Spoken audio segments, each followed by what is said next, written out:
시청자 여러분 안녕하십니까. MBN 뉴스 와이드입니다. 오늘도 이 탕기국이 시청 앞에서 집회를 열고 박근혜 대통령의 탄핵 무효 복귀를 외치고 있습니다. 박근혜 전 대통령은 이제 오늘 화요일 날 검찰 출두를 앞두고 분주하게 대응하고 있고요. 대응책을 준비하고 있고 검찰 역시도 이런저런 예행 연습을 통해서 조사에 만전을 기하고 있는 모습입니다. 오늘 전문가들과 함께 이 소식 좀 자세히 짚어드리겠습니다. 먼저 첫 번째 주제로 저희들 좀 가겠습니다. 삼성동으로 돌아온 박 전 대통령 요즘 생활은 어떻게 할 것인가 하는 부분부터 좀 살펴보죠. 여러 사람들 요리사라든지 아니면은 여러 증인들을 통해서 박 전 대통령이 청와대 관저에 있을 때는 혼자 밥을 먹으면서 TV를 즐긴다라는 얘기를 주로 했죠. 윤전추 이영선 행정관이 주로 이제 심부름을 좀 했고요. 김영재 원장 부부가 좀 보안 손님으로 이제 관저를 들락날락한 부분이 좀 있습니다. 삼성동으로 돌아와서는 2층 자택에서 생활을 주로 하고 있는 것으로 알려지고 있습니다. 1층은 이제 경호원들이 좀 사용하고 있고요. 창문도 열지 못한 상황에서 좀 갑갑해 한다는 얘기도 들리고 또 한편에서는 굉장히 밝은 얼굴의 표정이다 이런 얘기도 좀 들립니다. 윤전추 행정관과 이영선 행정관이 여전히 이제 곁에서 이제 좀 보좌를 하고 있고요. 사전 예약 없이는 쉽게 들어가기가 좀 어려운 상황인 것 같습니다. 유영하 변호사는 검찰 소환에 앞두고 여러 가지 이제 얘기를 하기 위해서 자유롭게 드나들고 있습니다. 최순실은 물론 옆에 없죠. 자, 박지만 동생인 박지만 이지 회장은 가보고 싶지만은 가기는 좀 그렇고 먼저 누나가 연락이 오길 기다리고 있다. 생활비라도 좀 보태주고 싶다 이런 얘기를 좀 했고요. 친박 8인방들은 초기에 모습을 드러냈습니다만 그 여론의 따가운 직책 때문인지 좀 몸을 좀 사리는 모습이 있습니다. 미국으로 간 김평우 변호사는 오늘 탕기국 집회 영상 편지를 통해서 박 전 대통령의 복귀를 자신이 좀 돕겠다 이런 얘기를 좀 했고요. 삼성동 자택은 경찰의 집회 금지 때문인지 좀 조용한 주말을 맞이하고 있습니다. 자, 이런 얘기를 좀 보죠. 자, 검찰 소환에 임박해 있는 박 전 대통령 속내가 무엇인지 좀 써주시고 그동안에 저희들 얘기를 좀 듣고 가겠습니다. 화면을 잠깐 보겠습니다. 안녕하세요. 무슨 일로 오셨어요? 있어요? 한 말씀 해주세요. 매일매일 오시기로 하신 거예요? 너무 따라가지 마세요. 어떤 일로 오셨나요? 상태는 어떠신가요? 박 전 대통령 건강 상태는 어떠십니까? 어떤 일로 오신 거세요? 한 말씀만 해주시죠. 죄송합니다. 화평은 수리가 된 건가요? 오늘 방문, 조심하세요. 근데 방문의 주대 목적이 뭔가요? 내 보수인가요? 수리 때문에 그러신 건가요? 박 전 대통령 상태를 보려고 오신 건가요? 다음에 언제 방문 예정이신가요? 말씀만 해주세요. 무슨 일 때문에 오셨나요? 한마디만 해주세요. 처음에는 제가 조금 연락에 착오가 있어가지고 너무 일찍 도착해가지고 연락이 안 됐고요. 만나 뵙지 못하고 돌아왔더니 아마 바로 그 뉴스가 전달이 됐는지 연락이 오셔서 제가 다시 보내주신 그 차를 타고 들어갔기 때문에 아마 그 차는 또 이 선텐이 선텐이 돼가지고 어떤 얘기 나누셨어요? 저 나름대로는 최선을 다했다고 생각하는데 결과가 너무너무 기대했던 것에 반의 반도 안 되는 저는 각하를 기대를 했는데 정반대 각하하고는 완전히 180도 다른 판결이 나왔기 때문에 저로서는 대통령님께 우선 사죄부터 드릴 수밖에 없었죠. 근데 오히려 대통령께서는 제가 참 어저께 깊은 감명을 받은 거는 역시 이분이 정말 그야말로 인생의 쓰라림을 많이 겪으신 분이구나 하는 걸 제가 느꼈어요. 건강하시고 또 아주 얼굴이 웃는 얼굴이시고 오히려 저를 위로하십니다. 저를 위로해서 제가 너무 감명을 받았고 이분은 역시 그 어려움을 많이 이겨내신 분이구나. 이런 비극적인 삶을 사시는 분이 대한민국에 특히 또 있을까. 제가 볼 때 아마 예, 김평우 변호인의 얘기를 좀 들어봤습니다. 노영희 변호사님, 이 검찰 소환을 앞두고 있는 박근혜 전 대통령, 그래서 그 주변 인물들이 이제 전하는 박 전 대통령의 표정 보면 지금 김평우 변호인도 얘기했습니다만은 생각보다 굉장히 밝은 모습으로 잘 지내고 있다. 잔다르크의 심정으로 아마 지금 있다. 이런 식의 표현이 있었어요. 네. 예. 실제로 그런가요? 사실 이제 마음이 복합적일 것 같아요. 그 원래 피의자들 같은 경우에는 실질적으로 본인이 억울하다라고 주장을 예. 하는 사람들 같은 경우에는 내가 가서 진실을 밝히겠다, 당당하게 나가겠다 이런 마음을 한편으로 가지면서도 예. 또 한편으로는 혹시나 내가 말하는 것을 상대방이 잘 못 알아듣거나 내가 말하는 것이 잘못 전달이 되어서 예. 혹시 나에게 좀 안 좋은 올가미로 다가오는 건 아닌가 예. 이런 걱정도 많이 하거든요. 그러니까 그런 마음이 이제 교차를 많이 하시겠죠. 그렇게 되면 당연히 좌불안석이 되실 것이고 예. 또 아침 저녁으로 계속 마음이 하루에도 12번씩 바뀌실 텐데 그럼에도 불구하고 이제 그 본인을 보좌하는 사람들을 만나셨을 때에는 예. 좀 본인을 좀 지켜주는 사람들에게 뭐 미안해서라도 좀 당당한 모습을 보이려고 노력하시는 게 아닌가 이런 생각이 좀 듭니다. 예. 주변에 지금 이제 법률적인 쪽은 이제 유영하 변호사를 비롯해서 이제 몇몇 분들이 돕고 있고 나머지 신부름 이제 윤전주 이영산 행정관이 있는데 가족인 박지만 회장이 왜 찾아가지 않느냐? 박근령 이제 이사장 전 유경재단 이사장도 동생인데 왜 안 찾아가냐? 이런 따가운 시선이 있는데 섣불리 가기도 좀 뭐해요. 만약에 안 만나준다면은 좀 그것도 좀 어려운 문제가 될 거고 그렇죠? 네, 그렇죠. 예. 예. 그러니까 이제 박지만 회장과 동생인 박근영 씨 같은 경우는 예. 지금 현재 어떻든 피는 뭐 물보다 진하다 그러지 예. 않습니까? 실제로 그런 마음이 있을 겁니다. 지금 어떻든 자기 누나이자 예. 언니가 어떻든 대통령직에서 파면돼가지고 예. 이렇게 그만두는 이런 상황이 됐기 때문에 굉장히 같이 형제로서 그동안에 여러 가지 불편한 관계가 있었습니다만은 예. 굉장히 아픈 마음이 있을 거고 가서 위로도 해드리고 싶고 그리고 예. 가서 뭐 진짜 경제적으로 뭐 박지만 회장 같은 경우는 현재 여유가 좀 있지 않습니까? 예. 뭐 지원도 해주고 싶고 한데 현재 그동안 불편한 관계로 있었고 또 청와대에 있을 동안 오지 말라고 이렇게 한 사이인데 예. 지금 가다가 얼마 전에 김평우 변호사처럼 들어가지 못하는 일이 예. 이렇게 생기면 밖에 비칠 때도 본인들도 쑥스럽지만 예. 박 전 대통령의 또 형제 만남을 거부하느냐 뭐 이런 여러 가지 뒷말이 나올 수 있기 때문에 예. 지금 박지만 회장도 바로 그 이야기를 하면서 누나가 연락 오기만을 기다리고 있다. 여러 가지로 예. 위로해주고 싶고 도와드리고 싶다. 뭐 이런 입장을 표명하고 있는 것입니다. 그 과거에 김종필 전 총재가 그랬잖아요. 이제 박근혜 전 대통령 물론 이제 엄마 아빠의 좋은 잠을 닮아서 이제 좋은 얘기도 한 적은 있습니다만은 고집이 너무 세가지고 5천만이 내려오라 해도 절대 하야 안 할 거다 이제 이런 얘기를 했는데 오늘 박지만 전 회장 역시 비슷한 얘기를 했어요. 아직 박근혜 전 대통령이 자신이 뭘 잘못했는지 잘못했다고 전혀 생각하지 않을 거다. 자존심이 강하다. 이런 얘기를 동생이 했어요. 그렇죠? 박근혜 대통령이 그동안 예. 이 국정농단과 관련해서 한 얘기 두 가지 핵심 하나는 예. 엮였다는 겁니다. 엮였어. 엮였다. 예.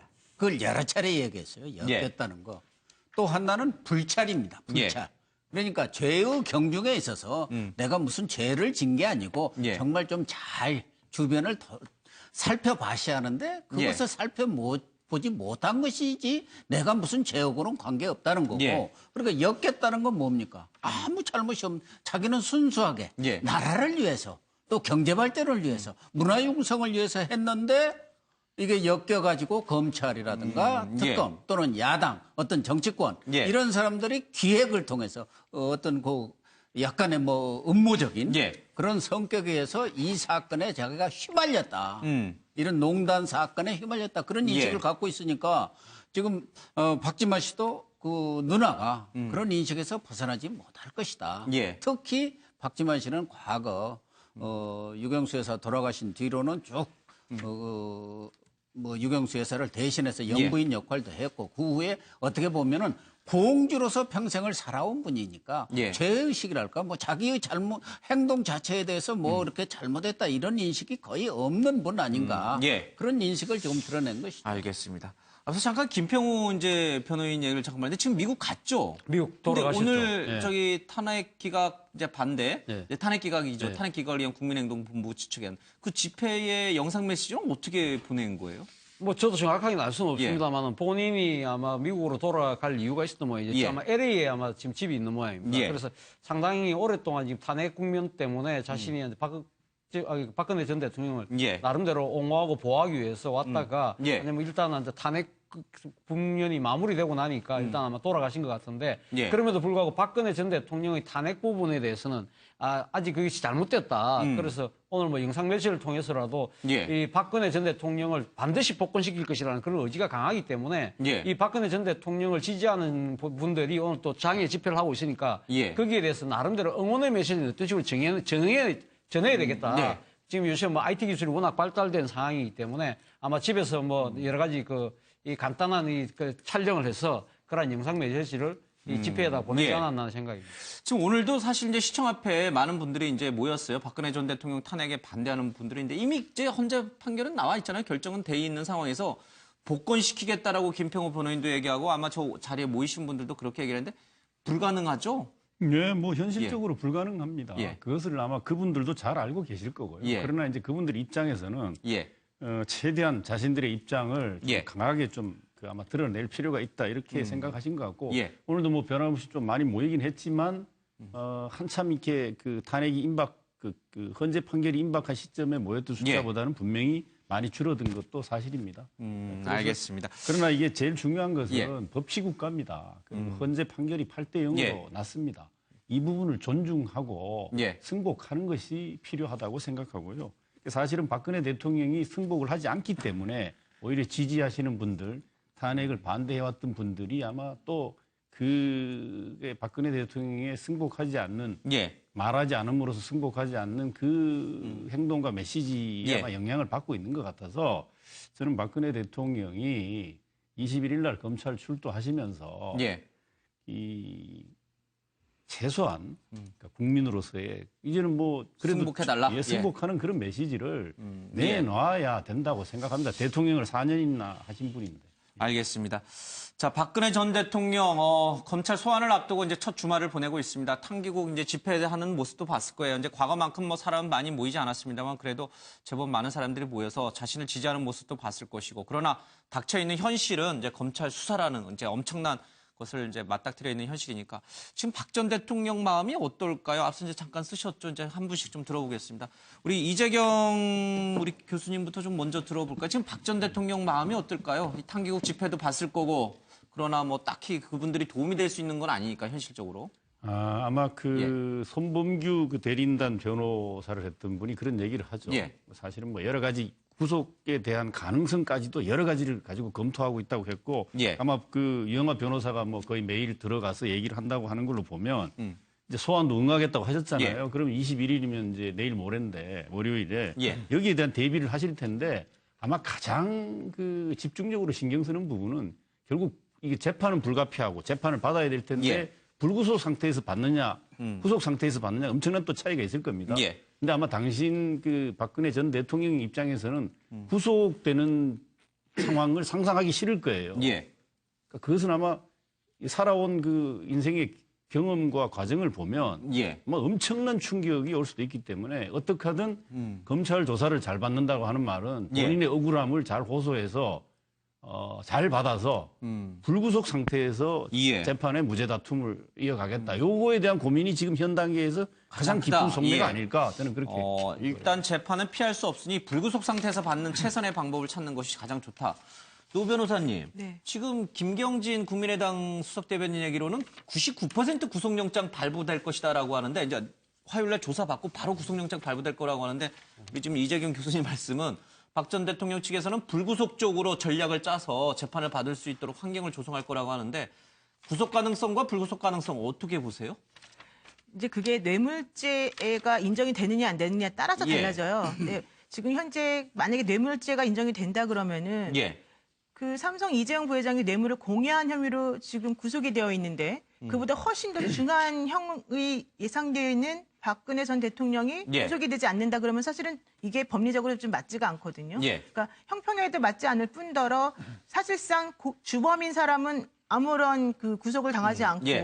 오히려 약간 피해자인 느낌을 주는 이재용 부회장만 구속이 된다는 거는 좀 상식적으로도 받아들일 수 없기 때문에 예. 검찰 내부에서는 사실은 90% 이상이 영장을 청구해야 된다라고 하는 입장을 보인다라고 해요. 법조계의 지배적인 시각은 어때요? 물론 이게 이제 뭐 뭐 이렇게 아니신 분들도 있고 또 기라고 하시는 분도 있는데 법 쪽에 전반적으로 봤을 때는 구속 가능성과 불구속 가능성 어느 쪽에 무게를 법 쪽의 전반적인 입장은 지금 SK 그 최태원 회장이 오늘 들어가지 않았습니까? 예, 참고인 신분으로 조사받죠. 예. 네, 그 사람이 이제 들어간 이유 중에 하나는 역시 그 미르나 K 재단에 냈던 예. SK의 돈이 뇌물이냐 아니냐를 따지기 위해서 들어간 건데 예.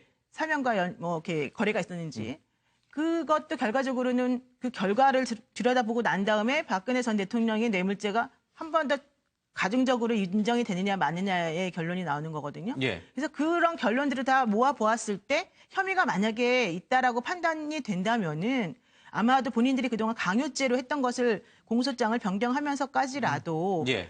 당연히 영장을 청구하는 쪽으로 뭐 가닥을 잡을 것 예. 같습니다. 그러니까 지금 구속될 가능성이 법 쪽에 전반적으로는 90% 정도에 달한다. 이런 시각도 있고 물론 아니라는 그렇습니다. 시각도 있습니다. 예, 예. 그래서 자불안석, 조변 석계 그냥 마음이 계속 그렇습니다. 이랬다 저랬다. 예, 예, 예. 즐거웠다고 우울했다 뭐 이런 식의 그런 마음. 그러니까 가서 조사를 받는 것 자체에 대해서 불안감을 느끼는 것보다는 예. 내가 조사를 받음으로 인해서 나에 대해 영장이 청구가 될까 말까, 내가 예. 집에 돌아올 수 있을까 말까 이거에 대한 걱정이 더 많은 거죠. 글쎄요. 아마 지금 박 전 대통령은 다시 집으로 돌아올 걸 거의 100% 확신하고 계실걸요. 예, 예, 예. 그렇죠. 구속이 안 될 아무래도. 거라고 생각하는데 예, 예, 예. 좀 이 얘기를 좀 정리해 보죠. 검찰에서는 지금 박 전 대통령의 이 소환을 앞두고 질문만 수백 개 준비하고 있고 오늘 예행 연습을 하고 있습니다. 뭐 중앙지검에 뭐 폭부터 또 이제 제끼고 재고 여러 가지 이제 준비를 좀 철저히 하고 있는 것 같습니다. 박 전 대통령이 조사받을 조사실에 뭐 환경이라든지 화장실 문제 또 식사 문제까지도 다 하고 있습니다. 박 전 대통령 측에서는 사실을 입증할 것이다. 자신감을 좀 보이고 있습니다. 21일 오전 9시 30분에 검찰에 소환이 되고요. 아직 주인 검사가 정해지진 않았습니다만 지금 언론에 거론되는 2명의 부장 검사가 있습니다. 뭐 삼성동 자택 압수수색이라든지 청와대 압수수색 얘기가 나오는데 이것은 조금 지금은 약간 비껴가 있는 얘기인 것 같고요. 앞서 말씀드린 대로 뇌물죄가 인정이 된다면 구속영장이 불가피할 것이다 얘기는 하고 있습니다. 파면되기 전에 조사받을 것이다라는 그 후회감이 들지도 모른다라는 얘기도 언론 안팎에서는 잠깐 제기되고 있습니다. 자, 이 대통령 대리인단 쪽에서는 변호인단 쪽에서는 최재경 전 민정수석이 참여하지 않기로 이제 결정을 했죠. 나머지 분들 소속국 김평호 2부는 이제 빠졌고요. 손봉규 변호사를 중심으로 대응책을 좀 짜고 있는 것 같습니다. 자, 이런 상황을 쭉 봤을 때는 객관적으로 검찰이 조금 더 유리한 쪽에 있는 것 아닌가, 대통령 변호인 쪽이 약간 불리한 것 아닌가 이런 얘기도 나와요. 뭐 창과 방패의 대결인데 방패가 좀 면면이 약한 거 아니야? 이런 얘기도 언론에 보도되고요. 네, 그러니까 뭐 법 논리상으로의 예. 약하고 강한 것도 있겠지만 현재 박 전 대통령은 어떻든 대통령이라고 하는 형사 소추에 예. 어떤 불하지 않는 이런 특권 이거를 이제 소위 갑옷을 벗지 않았습니까? 근데 검찰은 지금 현재 아주 누가 이제 특별히 누가 간섭하지 않은 상황에서 예. 소위 검을 휘두를 수 있는 그런 위치에 있기 때문에 예. 검찰의 어떤 위상이 우위에 있고 있는 건 사실이죠. 예. 그래서 이제 검찰이 어떤 식으로 구속 여부를 판단하느냐. 예. 이제 일단 조사는 조사대로 할 거고요. 한 10시간 이상 조사할 거로 보이는데 예. 구속 여부를 판단하는 기준은 크게 한 3가지가 있겠지 않겠습니까? 일단 상식적으로 법과 원칙이라고 하는 게 하나 있을 거고 예. 또 하나는 국민의 여론이라는 게 하나 있을 거고 예. 또 하나는 어떻든 검찰이 항상 이 권력의 이 동향에 민감한데 미래 권력의 어떤 흐름을 또 주시하는 게 있을 거고요. 예. 그런데 이제 어떻든 여론상으로 보면 지금 현재 최근 여론조사 보면 한 65% 가량이 아마 구속 지지하는 거로 예. 나오고 이제 반대는 그게 훨씬 못 미치는 이런 상황이기 때문에 검찰 여론상으로만 보면 구속할 가능성이 높다고 봐야죠. 그러나 이제 뭐 그 여론으로만 해서는 또 안 되잖아요. 법과 예. 원칙 따라 해서 하는 거고 결국엔 그거를 또 신청할 경우 또 법원이 어떤 판결을 영장실질심사에서 어떤 결정을 하느냐에 따라서 구속 여부가 결정되는데 그러나 같은 구속을 하더라도 요번에 예. 조사받고 바로 나오면서 구속되는 일은 별로 없을 겁니다. 과거에 보면 요즘 영장실질심사가 있기 때문에 예. 그래서 그거를 과연 대선 전에 구속하느냐. 예. 심지어 일부에서는 대선 이후로 그런 거를 사법 처리 같은 거 늦추는 거 아니냐 이런 게 있는데 그런 것들이 영향을 미칠 수 있죠. 어떻든 박 전 대통령 입장에서는 가장 일생에서 골치 아픈 시험을 앞두고 있다. 그래서 겉으로는 웃기도 하고 그러지만 속으로 굉장히 긴장하고 예. 초조한 가운데 기다리고 있다. 이렇게 보입니다. 저 골치 아프다는 표현은 답이 보이지 않는다는 뜻인 거죠? 왜 골치가 아프냐 하면 다른 거는 잘 공부해서 답을 하면 되는데 예. 이거는 이미 다른 증거나 근거가 나와 있는 것들이 있지 않습니까? 예. 예를 들어서 안종범 전 수석 수첩이라든가 정호성 전 비서관의 전화 녹취 파일 같은 거는 딱 뭔가 증거 능력이 되는 것들이 있는 상황에서 그거를 부인해야 되는 이런 상황이기 때문에 골치 아프다. 단순히 공부 열심히 하고 잘 대비해서 할 시간이 없는 이런 게 있기 때문에 골치 아프다 이렇게 표현했습니다. 검찰이 확보하고 있는 증거, 객관적 사실을 반박할 수 있는 뭔가 통로를 찾아야 되는데 그게 쉽지는 않아서 골치 아플 것이다. 일생 가장이라고 했는데 아버지 박정희 전 대통령 때나 아니면 유경수 여사 때 그런 일들보다도 지금이 더 힘든. 그래서 내가 시험 문제라고 그랬잖아요. 예. 더 힘든 거는 그때도 힘들었겠지만 시험 문제로서는 알겠습니다. 가장 힘든 예. 문제다. 그러니까 사실 이제 주말입니다만은 이제 많은 분들이 편안하게 뭐 집에서 이 TV도 좀 시청하시고 또 밖에 나들이도 나가는 그런 좀 상황이어야 정상적인데 박 전 대통령은 삼성동 지금 자택에서 굉장히 머리 아픈 일을 지금 직면하고 있다. 예. 우리 고 교수님은 뭐라고 쓰셨습니까? 예. 저는 절치부심이라고 썼는데 절치부심, 예. 어쨌든 방금 말씀하신 대로 고립무원의 어떤 그런 상황 속에 있다고 봐야죠. 사실 뭐 주변에서 이렇게 돕는 사람이 있습니다만 이영선, 윤전추, 거론되는 사람 70대 밥을 해주는 그 할머니, 뭐 변호사도 중량급도 아닌 뭐 좀 경량급 변호사들만 지금 나서고 있는 그런 상황 아니겠습니까? 본인 입장에서는 아마 권력 무상을 뼈저리게 느끼면서 어떻게 보면은 검찰 이 소환을 앞두고 해한 또 반성 뭐 이런 건 감정도 있겠지만 그러나 본인 스스로는 아까도 말씀드렸지만 이 자기는 죄가 없다. 말하자면은 엮였다 이런 생각을 갖고 있기 때문에 검찰에 나가서 어떻게든 그런 굴레를 내가 벗어나야겠다 이러면서 절치부심하고 있지 않을까. 그래서 나는 말하자면 탄핵의 헌법과 법률 위반에서 헌재에서 비록 탄핵을 받았지만 검찰 수사 또 앞으로 재판에서는 어떻게든 무죄를 입증해가지고 그것이 잘못됐다는 것을 말하자면 헌재 결정이 잘못됐다는 것을 어떻게든 입증시켜보겠다는 그런 각오를 다지고 있지 않을까 하는 생각이 듭니다. 우리 차 교수님은 지금 박 전 대통령의 마음이 어떨 거라고 보십니까? 저는 뭐 정치 순교를 하겠다는 그런 나름대로 각오를 다지고 있지 않을까. 지금 그 박근혜 전 대통령을 지금 최근에 그저께죠. 뭐 한 사흘 전에 만났죠. 김평우 변호사가 전한 말이 있지 않습니까?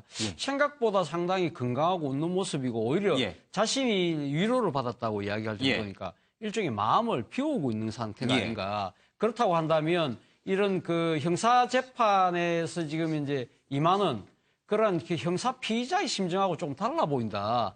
뭔가 지금 뭐 지금 이 자신에게 주어진 그런 혐의 자체를 조금 뭔가 뛰어넘어 보려는 그런 생각을 갖고 있지 않나 하는 생각입니다. 사실 뭐 지금 김평우 변호사가 이야기하듯이 뭐 박근혜 전 대통령을 잔다르크에 비교했지만 또 한편으로 뭘 어디다 비교했냐면 단종의 사이 이후에 가장 비극적인 삶을 산 사람이다. 이런 이야기를 하는 걸 보면 이 지금 박근혜 전 대통령 스스로가 좀 앞서도 우리 여러분들 말씀하셨지만 이 지금 자신에게 주어진 혐의 자체가 전부 다 정치적 기획이나 음모에 의해서 엮였다고 생각하는 거 아닙니까? 그렇다고 한다면 이런 상황에서 자기가 형사재판에서 유무죄를 다투는 것은 별 의미가 없다. 차라리 여기서 깨끗하게 내가 장렬하게 한번 이 전사하는 것도 하나의 방법이다. 그러니까 그 이후에 정치적인 재기나 부활을 노린 것도 하나의 방법이다. 그런 차원에서 지금 어떻게 보면 사전을 둘러싼 강성 친박들의 하고 사저 정치가 이야기 노는 이유도 바로 거기에 있는 것이 아닌가. 그래서 저는 오히려 정치 순교를 좋다. 내가 임하고 이런 식으로 마음을 비우면서 한편으로 결기를 다지는 그러한 마음의 준비를 하고 있지 않나 하는 생각입니다. 알겠습니다. 이제 여러분들께서 지금 박근혜 전 대통령이 지금 검찰 소환을 앞두고 있는 속내를 이제 쭉 적어주셨잖아요. 아마 이 속내가 21일 오전 9시 30분 검찰 포토라인 앞에 서면 이제 나올 것 같아요. 포토라인에 서서 과연 무슨 말씀을 하실까? 그걸 좀 적어주십시오. 적는 동안에 저희들이 박 전 대통령이 좀 엮였다, 뭐 이렇게 좀 억울함을 호소했던 부분들을 좀 들어보겠습니다. 희한하게 경제 공동체라는 말을 만들어냈는데 그거는 엮어도 너무 어거지로 엮은 거고요. 또 그 경제 공동체라는 말은 암만 생각해도 이상하니까 특검에서도 철회를 했어요. 대통령을 끌어내리고 탄핵시키기 위해서 그토록 어마어마한 거짓말을 만들어내야만 했다고 한다면 그 탄핵 근거가 얼마나 취약한 건가 그런 생각을 했습니다. 저로서는 좀 더 꼼꼼하게 챙겨보고자 하는 순수한 마음으로 한 일인데 국가 경제와 국민의 삶에 도움이 될 것이라는 바람에서 추진된 일이었는데 그 과정에서 특정 개인이 이권을 챙기고 여러 위법 행위까지 저질렀다고 하니 너무나 안타깝고 주변을 제대로 관리하지 못한 것은 결국 저의 큰 잘못입니다. 네, 과연 박근혜 전 대통령은 포토라인에 서서 어떤 말씀을 할까? 과거 역대 대통령들을 쭉 보면 이제 전두환 전 대통령은 골목 설명하고 이제 합천으로 내려가셨고, 노태우 전 대통령은 죄송합니다라고 했고, 노무현 전 대통령은 면목이 없습니다 이랬습니다. 노무현, 노태우 두 전직 대통령은 자신의 잘못, 죄를 지었다는 것을 가기 전부터 인정을 했습니다. 예. 노무현 전 대통령 인정 안 한 거 아닌가요? 아니죠. 그 잘못됐다는 거, 그 박연차 태광실업 회장으로부터 돈을 받았다는 거, 그런 정황에 대해서는 충분히 인정을 하고, 그래서 면목이 없다. 나는 말하자면 깨끗한 정부, 절대 돈 안 받는 정부를 만들려고 했는데 어쨌든 본인이 받은 것은 아니지만 가족이 받았기 때문에 정말 면목 없는 일이다. 이렇게 했기 때문에 들어가면서 죄송합니다. 면목이 없습니다 했고, 전두환 전 대통령은 완전히 억울하다 이건. 정치적으로 나를 탄압한 거다. 이미 검찰 수사 끝난 것을 다시 새 정부 들어서니까 이걸 또 엮어가지고 나를 수사를 한다는 데 대해서 반발하면서 골목 성명을 낸 것이고, 지금 박근혜 대통령도 엮겠다는 거예요. 엮겠다. 그럼 엮였다, 그러니까 이렇게 절치부심을 지금 하시면서 가서는 바로 잡겠다. 이 사필 규정. 물론 국민들한테 아마 이러한 결과를 가져온 데 대해서 사과는 하시겠죠. 죄송하다. 그러나 이것이 말하자면 잘못됐다는 것을 말하자면 지난번에도 그 민경욱 의원을 통해서 얘기를 했지 않습니까? 진실은 시간이 걸리지만 밝혀질 것이다. 그 진실이 시간이 걸리도 밝혀진 것이 사필 규정이죠. 저는 아마 그런 취지로 말씀을 하지 않겠나 이렇게 보여집니다. 굳이 뭐 비교하자면은 노태우나 노무현 전 대통령보다는 약간 전두환 전 대통령 쪽에 가까운 포토라인의 성명이 나올 것 같다. 뭐 성명인지 메시지는 뭐 불명합니다만은. 차 교수님 뭐라고 쓰셨어요? 저도 비슷한 생각인데요. 그러니까 지금 형식은 그러니까 노태우 노무현 전 대통령의 형식대로 취하죠. 그러니까 소환하니까 응하기는 하지만 내용은 실질적으로는 아마 전두환 전 대통령의 전체를 따라가지 않을까 하는 생각입니다. 앞서도 제가 말씀드렸다시피 박근혜 전 대통령 이 지금 형사재판에서 유무죄보다는 자신을 둘러싼 여러 가지 혐의 자체가 이래 정치적으로 얼과먹은 거에 대해서 자신은 거기에 대해서 끝까지 투쟁하겠다는 생각이 아마 강하지 않을까. 그렇다고 한다면 그래도 지구는 돈다는 식의 진실은 반드시 밝혀질 것이라는 그 버전이 따지고 보면 갈릴레오가 이야기한 것도 그 버전이거든요, 사실. 그런 식으로 따지고 보면 그래도 지구는 돈다. 끝까지 한번 해보자. 그러니까 자신을 둘러싼 이 여러 가지 그 형사재판 이건 난 솔직히 별로 개의치 않겠다. 그럼 막 내 처벌하려면 처벌하라. 그렇지만 역사는 나에 대해서 새로운 평가를 할 것이다. 그런 자세로 이야기를 하지 않을까, 임하지 않을까라는 게 제 생각입니다. 그래도라는 말 앞에 국민께 송구합니다라는 뭐 그 정도 이야기는 하실 가능성이 있다고 봅니다. 국민께 송구합니다. 송구합니다. 그래도 지구는 돕니다. 그래도 나를 둘러싼 여러 가지 혐의 자체는 내가 인정할 수 없고 그거는 끝까지 제가 한번 투쟁하겠다는 식의 메시지를 전하지 않을까 하는 생각입니다. 우리 이 교수님은 뭐라고 쓰셨습니까? 저는 아무 말 안 할 거라고 봅니다. 침묵? 왜냐하면 지금까지요 아무 얘기 안 했습니다. 노태우 전 대통령도 들어갈 때는 아무 말 안 하셨지만 나오셔서는 하셨잖아요. 뭐 나와서는 하는지 지금 포토라인에 들어갈 때 서서 어떻게 할 거냐를 지금 물론 질문이 그런 내용 아닙니까? 근데 저는 속으로 아무리 본인이 억울하다고 생각하잖아요. 그런데 본인이 왜 말을 안 하냐? 자기가 편한 그 정규제 그 TV 이후에는 말을 안 하잖아요. 그 이유는 본인이 말만 하면 여론은 극도로 악화됩니다. 왜냐하면 마음속에 억울함을 갖고 있는데 이것은 국민 대다수의 정서와 너무 괴리가 돼 있거든요. 그걸 본인이 모를 리가 없고요. 말하고 싶지 않을 거예요. 제 이제 이건 하나의 제 이제 예상에 불과한 문제이긴 하지만 그 이제 내일 모레 되면 9시 반 되면 확인되겠죠. 근데 저는 이 아마 TV를 시청하실지는 모르겠지만 저는 얘기해야 된다고 주장하고 싶어요. 그러니까 왜냐하면 얘기해야 돼요. 안 할 겁니다. 예상을 하라면 저는 안 할 거라고 보는데 지금이라도 저는 이 부분에 대해서는 국민들한테 사과를 해야 됩니다. 사과의 메시지를 안 내면 그건 도저히 4년간 대통령 했다고 하는 분으로서 그 국민 앞에 할 도리가 아니라고 생각합니다. 예, 지금 이제 이 앞에 세 분은 모두 이제 박 전 대통령이 기존의 입장을 그대로 고수해 가거나 이제 아무 말씀 안 하실 거다라고 보시는데 혹시 박 전 대통령이 헌재 결과가 나왔으니 깨끗하게 승복하자. 그리고 이 모든 일에 대해서 국민께 죄송하다라고 메시지를 던지고 들어갈 거라고 생각하시는 분은 없나요? 우리 김 부장님께서 좀 그쪽에 가깝나요? 아니, 저도 그런 쪽은 헌재 아니에요. 결과에 승복한다는 이야기는 안 할 거로 예상이 됩니다. 근데 일단 메시지는 크게 두 가지인데 예. 아주 통상적으로 검찰 조사에 성실히 응하겠다.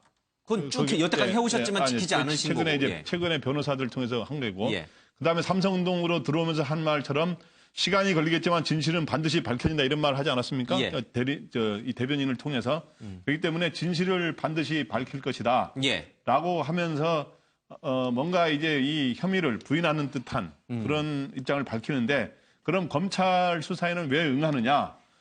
그거는 저는 여론전을 굉장히 의식했다고 봅니다. 예. 그러니까 그동안에 검찰 수사와 특검 수사에 응하지 않은 것에 대해서 헌재로부터도 소위 말해서 문제 제기를 받지 않았습니까? 예. 그렇기 때문에 검찰 수사에는 성실히 응하는 모양을 취하면서 예. 비록 그래서 저는 구속을 굉장히 두려워하고 있다는 지적들이 많은데 저는 구속을 원하지는 않지만 구속될 가능성, 구속을 하지 않으려고 노력을 하지만 예. 구속될 가능성도 상당히 대비를 하고 있다. 그래서 그렇게 하기 위해서 그러려면은 뭔가 검찰 조사에 적절히 협조해야만이 예. 여러 가지 비판 여론을 덜 받는다고 보고 이렇게 하는데 어쨌든 그럼에도 불구하고 하여튼 저는 국정의 혼란과 공백에 대해서 사과해야 된다고 보고 또한 헌재에 대해서 결과에 대해서 승복한다는 말을 예. 오히려 하는 게 나는 좀 본인에게 예. 도움이 될 거라고 생각합니다. 혹시나 뭐 박 전 대통령이 삼성동 지금 자택에서 이 방송을 보고 있다면 이제 여러분들의 하시는 말씀을 들어서 입장을 또 바꿔서 이제 갑자기 바꿔서 승복 메시지를 내놓을 수도 예. 그런 가능성은 없다고 봐야 됩니까?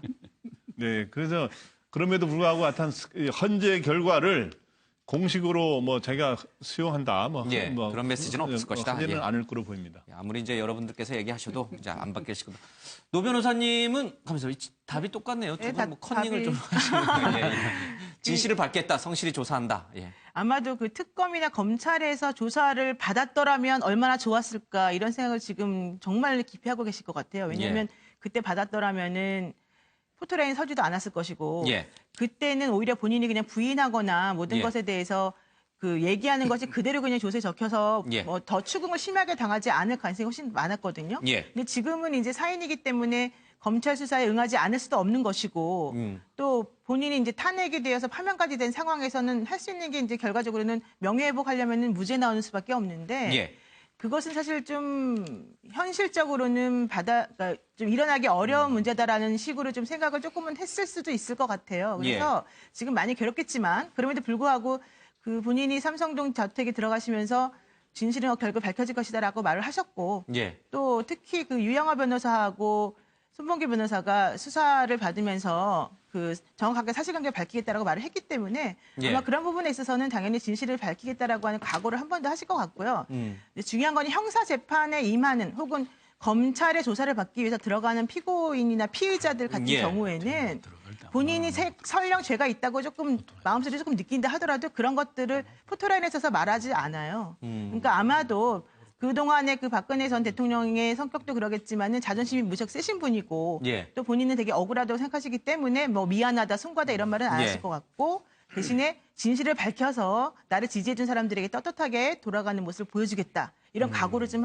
밝히실 것 같습니다. 알겠습니다. 지금 이제 검찰이 이 주말 내내 굉장히 분주해요. 아니 서울중앙지검은 이제 중수부가 없어져서 이 대검 중수부가 없어서 중앙지검으로 이제 오는 전직 대통령은 이제 처음인데 그러다 보니까 이제 중앙 현관문을 통해서 들어오고 어디서 차량에서 내려야 되는지 포토라인을 어디에다 설치를 해야 되는지 또 엘리베이터를 어떻게 타고 올라가야 되는 것인지 영접은 누가 해야 되는 것인지 차를 한 잔 줘야 되는지 뭐 점심은 또 뭐 어떻게 해결해야 되는 건지 싸와야 되는 것인지 아니면 곰탕을 시켜드려야 되는 건지 여러 가지 이제 복잡한 것들을 다 일일이 점검하고 있는데 점심 부분이요. 그 과거 노태우 전 대통령이 이제 강남 일식집에서 싸웠다고 그래요. 그런데 노무현 전 대통령이 이제 검찰에서 시켜준 이제 곰탕 예, 곰탕하고 계란 후라이 드시면서 조사에 응했다고 하는데 박 전 대통령 점심은 이건 좀 지역적인 문제긴 합니다만 주로 혼자 드시는 게 익숙하다는 얘기가 계속 언론에 있어서 어떻게 해결하실지 모르겠어요. 원래 혼밥에 뭐 아주 익숙해. 예, 혼밥에 혼자 TV 시청하는 걸 즐기셨다고 하니까.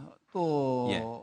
그동안 지금 입맛이 좀 까다로우신 걸로 예. 말하자면 뭐 아무거나 드시지 않는다.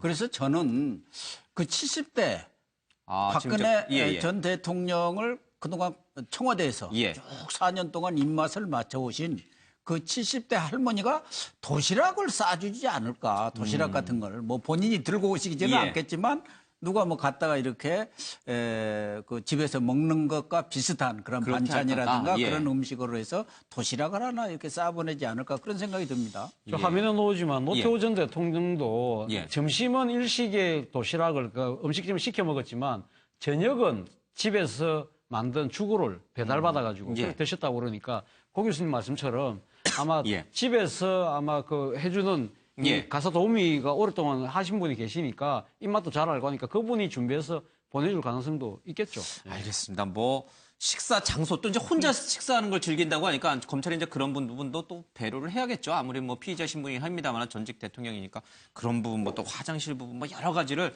지금 검찰이 다 준비하면서 예행 연습에 분주한 모습이 있습니다.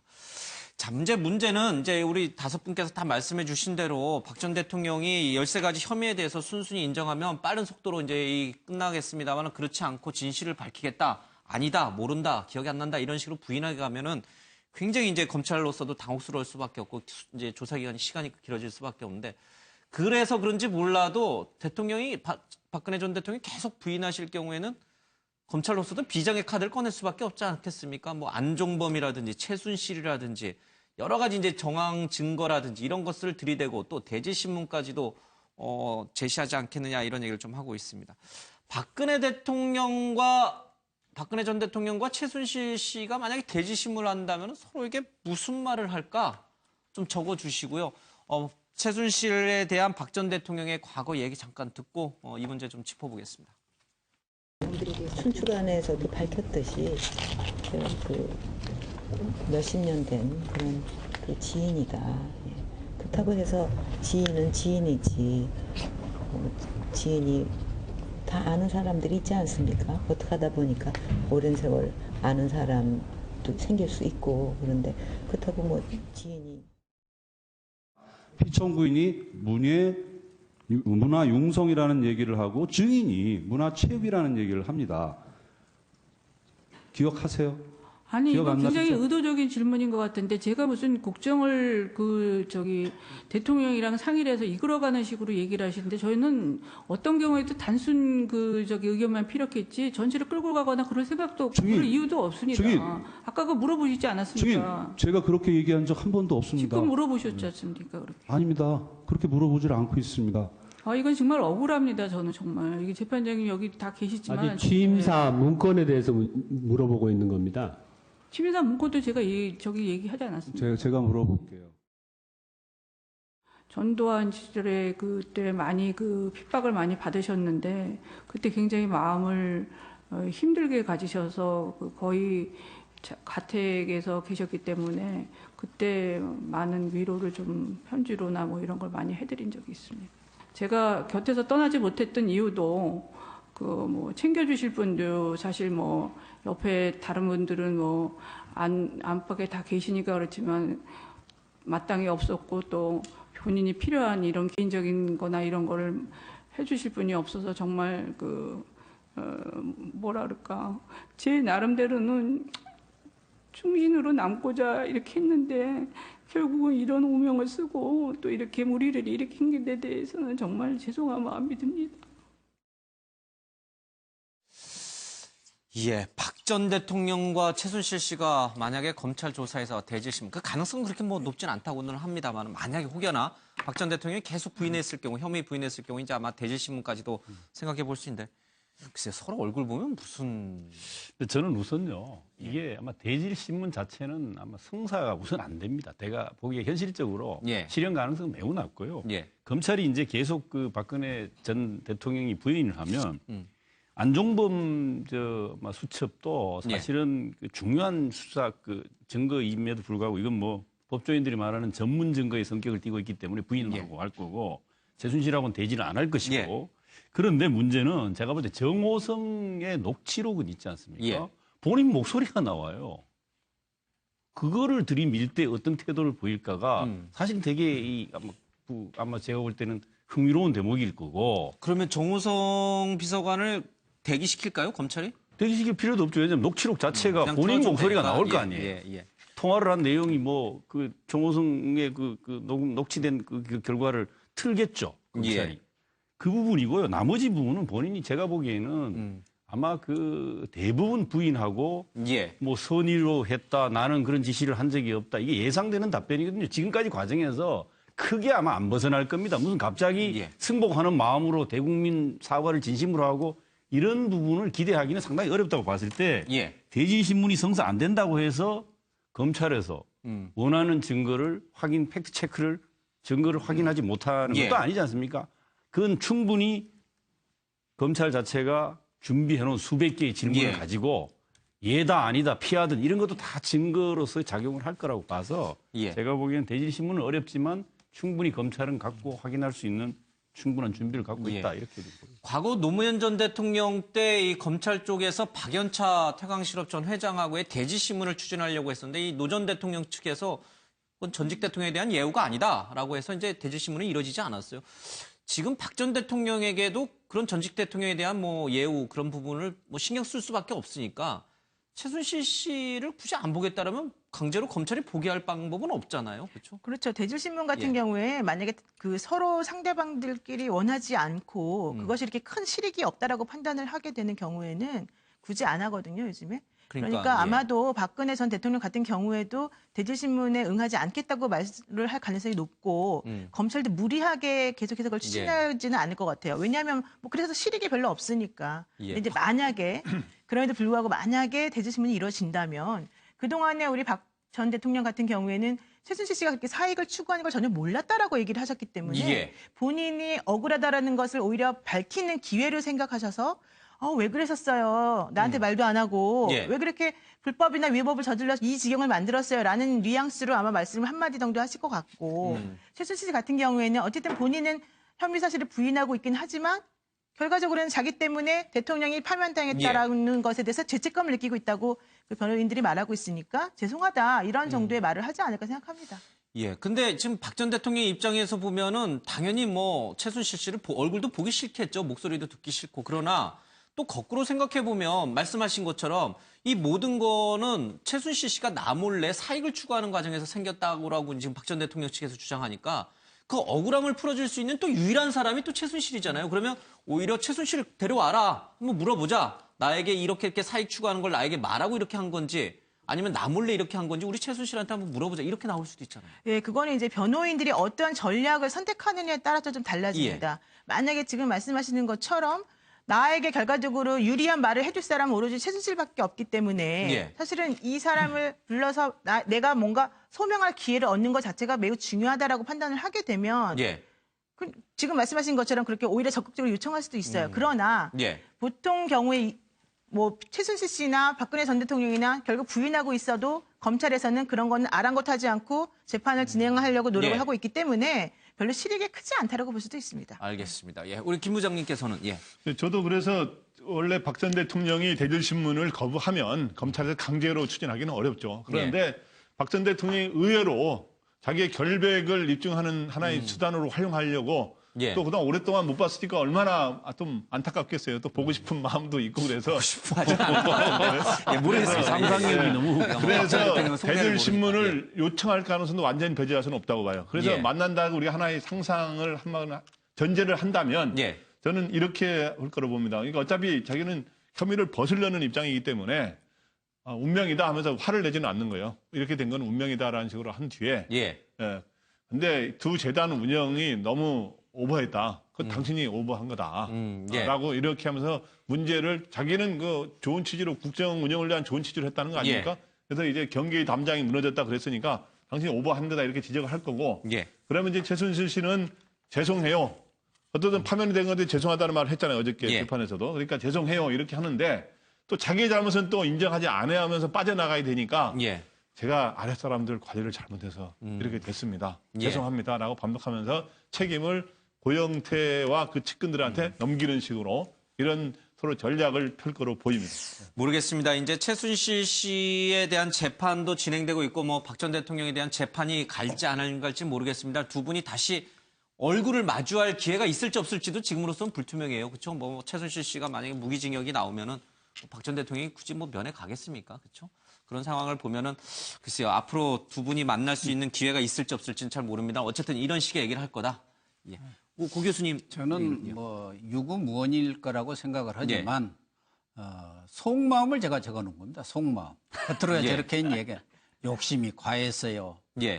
잘 좀 하지. 뭐 이럴 거고.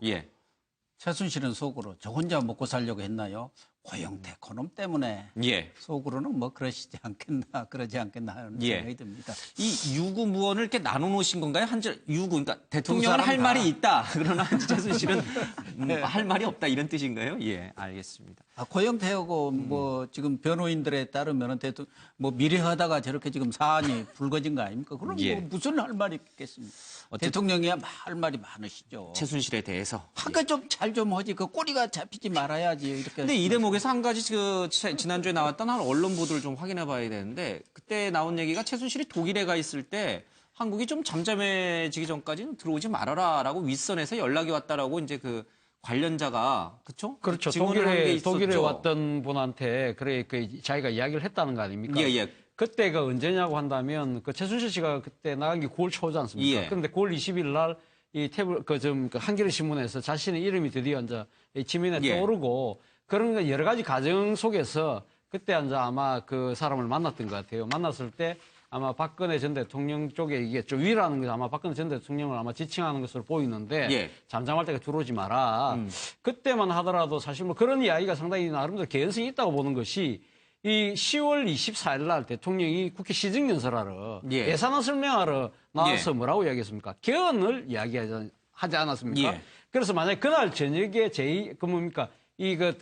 모 종편에서 이 태블릿 PC가 나오지 않았다고 한다면 아마도 잠잠해지면서 그대로 넘어갔을 거예요. 아마 그 개헌이라는 그 블랙홀에 모든 게 빨려 들어가면서 이 부분이 덮여졌을 건데 결정적인 한 방인 태블릿 PC가 나오면서 그 기도가 무산됐다.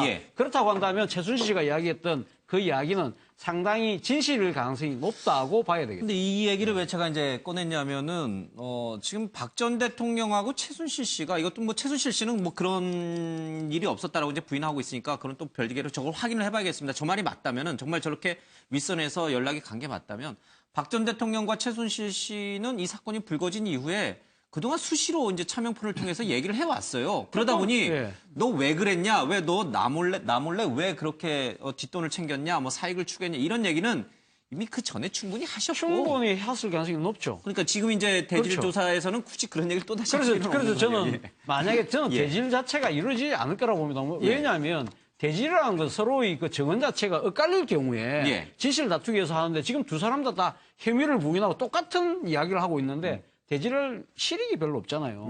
그리고 앞서도 뭐 말씀하셨지만 전직 전직 그 대통령에 대한 예우 차원에서라도 그게 힘들 것 같은데 만약에 성사된다고 하더라도 박근혜 전 대통령 우리 앵커께서 말씀하신 대로 그때 다 속사포로 뭐 주고받고 다 이야기하고 했기 때문에 검사들이 지켜보는 앞에서 무슨 이야기를 하겠습니까? 아마 상당히 그 특유의 레이저를 발사하면 아마 최순실 씨는 뭐 눈을 못 맞추면서 시선을 회피할 거다. 시선을 회피하지 않을까. 오히려 그런 장면이 연상됩니다. 뭐 대질신문 자체 가능성 워낙 낮지만 굳이 대질신문을 한다면 최순실 씨보다는 오히려 안종범 수석, 수첩이 워낙 결정적 증거니까요. 그 안종범 전 수석과의 대질신문 가능성이 조금 더 높지 않을까 이런 생각도 좀 듭니다. 박 대통령 탄핵 이후에 최순실 씨가 처음으로 그에 대한 입장을 법정에서 밝혔어요. 이 장시호 씨의 재판에 증인으로 참석을 해서 대통령이 탄핵까지 가게 된 거에 대해서 너무 자신이 송구하다, 죄송하다, 국민께 죄송하다 이런 얘기를 좀 했습니다. 자, 박 전 대통령 탄핵 전과 후 최순실이 어떤 생각을 갖고 있었을까 좀 써주시고요. 그동안 저는 좀 이 판례를 좀 읽겠습니다. 대통령 파면 이후 심경 복잡한 최 선생님. 예, 대통령이 최 선생님이라고 불렀다. 이런 얘기가 언론에 있었죠. 검찰에서는 특검 쪽으로 갖고 인권 탄압이다, 억지 주장이다 이런 얘기를 많이 좀 얘기를 좀 했습니다. 내가 국정농단의 주범이라고 어이가 없다 이런 얘기도 했고 뇌물죄 부분에 대해서는 검찰이 왜 이렇게 대통령을 끌어들이느냐 이런 얘기를 좀 했죠. 장시호와 관련돼서는 그동안에 굉장히 이상한 사람이다라고 몰아붙이더니 그때 재판에 나와서는 남편이 아이를 버리고 도망간 불쌍한 여성이다. 또 이상한 얘기를 꺼내서 장시호 씨를 편든 건지 아니면 한 번 더 두 번 살해를 한 건지 모르겠습니다. 특검이 너무한다. 삼족을 멸망시키려고 한다. 예, 손자와 이 딸까지도 이렇게 하려고 한다는데 다분히 지금 정유라 씨의 국내 송환을 염두한 발언이 아닌가 이런 생각도 좀 드네요. 최순실 씨, 변호인 말고 좀 다른 사람도 만나게 해달라. 5개월 동안 외부 접촉을 하지 못하고 특히 정유라가 어떻게 지내고 있는지 너무 궁금하다 이런 얘기에서 하소연도 좀 했습니다. 대성 통곡했다는 얘기도 좀 들리고요. 대통령 파면에 대해서 국민께 사죄한 얘기도 좀 했습니다.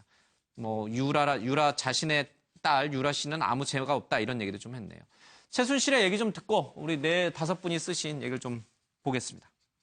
원래 우울증으로 한 2, 3년 다리를 못 써갖고 움직이질 못하고 병원에 2년 동안 입원해 있었고 공황장애가 심해서 비행기 타고 이럴 때도 약을 복용하지 않으면 못합니다. 지금도 구치소에서 계속 약을 먹지 않으면 막 이렇게 심장이 뛰고 잠을 잘 수가 없고 막 그 폐쇄공포증 같은 게 와서 아까도 그래서 작가 양해를 구하고 약을 먹은 겁니다.